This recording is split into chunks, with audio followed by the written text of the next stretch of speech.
Magandang umaga po. Good news po, good news. At nais ko lamang po ibalita na kagagaling ko lamang po dito sa Central, sa Iglesia ni Cristo. At ako'y pinatawag ni Ka Eduardo Manalo at nakaharap ko ang kanyang anak ni si Ka Angelo. At ako po'y sinusuportahan ng Iglesia ni Cristo.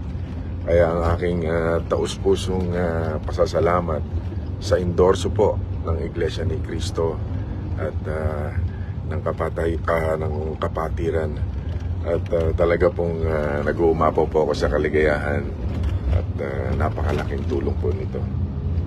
Sa inyo pong lahat, maraming salamat at sa lahat na rin ng mga patuloy na sumusuporta at ipinaglalaban ako para sa darating na halalan, ilang araw na lamang po.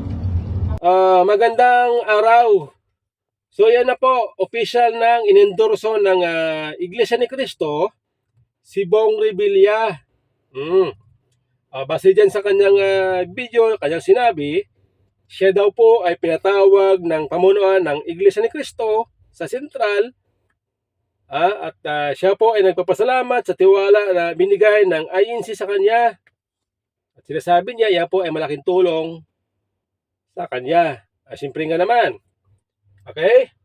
Ngayon, bali-balita ako, bagamat ito ay hindi pa confirm, ay itong si Senador Bongo daw po ay inendorso rin ng INC. Meron ko siya nakitang post na nakalagay, INC endorse Senador Bongo. Okay? Kaya siyempre, tayo ay alanganin dyan dahil siyempre mas maganda yung mismong galing kay Senador Bongo. Mas maganda yung siya mismo ang mag-confirm para mas maganda. Kasi mahirap ngayon mag-rely sa mga post. Mahirap, ha? Okay? So ngayon, ito ang tanong ko. Ito rin ang inaalala ko. Kasi ang PDP, lalo ang dating Pangulo, siya po ay nakikiusap na iboto diretso ang kanyang line-up, ang kanyang pambato. Siyempre tayo din bilang DDS, gusto natin na iboto yan. Kinakampanya natin na vote straight PDP 10. Okay? So yan ang gusto natin. Ngayon, ang tanong ko ito.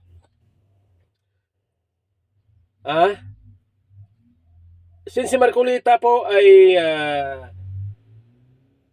kasama sa line-up ng PDP at siya po ay nanawagan din na iboto natin diretso ang PDP, ang tanong, siya kaya ay pagbibigyan ng kanyang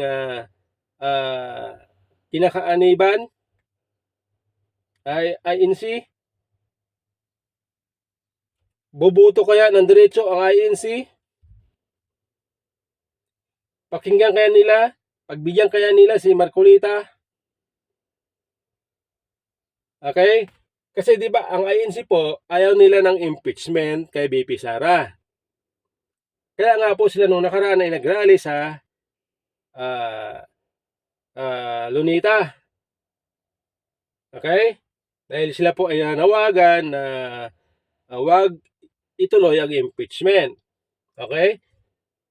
So, tayo ngayon, dahil nga tayo natin gustong ikampanya ang PDP diretso, isa po yan sa iniiwasan natin na gusto nating wag matanggal si BP Sara. At siyempre, ang tiwala po natin sa PDP, yung mga, kasi pagka si dating Pangulong Duterte po ang nag-endorso ng isang politiko, tayo po ay naniniwala na siya po ay hindi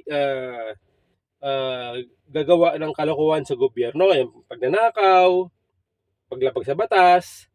Kasi nga ang dating Pangulo ay siya po ay ayaw na niyan yung mga politiko na nagnanakaw, kurap, ayaw na niyan. Kaya po tayo ay nagtitiwala sa mga iniendorso ng dating Pangulo. Kasi po, siya po ay hindi basta-basta nag-endorso ng politiko na kurap. Bagamat may mga iba dyan, likas na.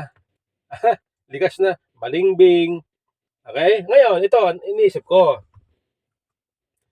kung sakali hindi po mag-block voting ang Iglesia ni Cristo sa PDP, ano ang magiging reaksyon ng mga botante?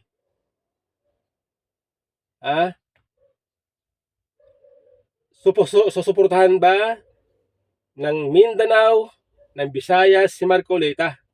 Kung sakali hindi vote straight PDP ang INC. Okay? Ano ang mangyayari sa suporta ng tao ng Mindanao, Visayas kay Marcolita? Yan po ang ating inaalaala.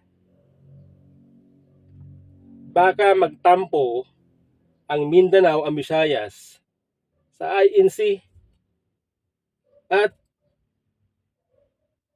ilalaglag nila si Marcolita. Ay wag naman sana. Okay, wag naman sana.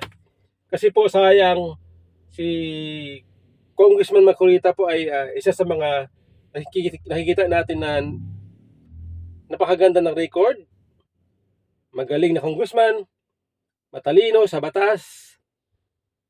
Okay, bilang membro ng INC, siya ay inaasahan natin na siya po ay hindi magtitwist ng batas. Kasi nga ang INC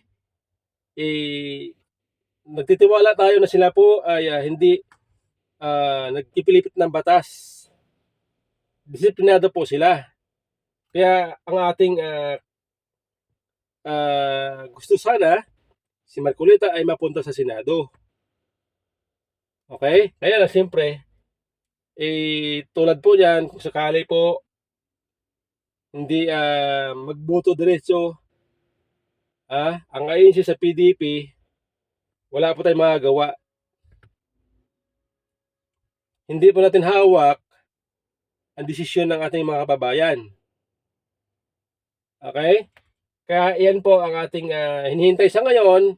At tuloy ko, hapon ko pa hinihintay. Isang araw pa hinihintay ko kung ano ba ang sino ba ang i-endorso ng INC na kanilang magiging senador. Okay, so yan po mga kababayan. Sana maayos, ano? Sana pagbigyan tayo ng INC. Okay? Sana ang kahilingan ni Marcolita, ng dating Pangulo, sana ay pagbigyan ng pamunuan ng INC at i-endorso nila ang 10 na pambato ng PDP. Kasi nakita naman natin ang pambato ng PDP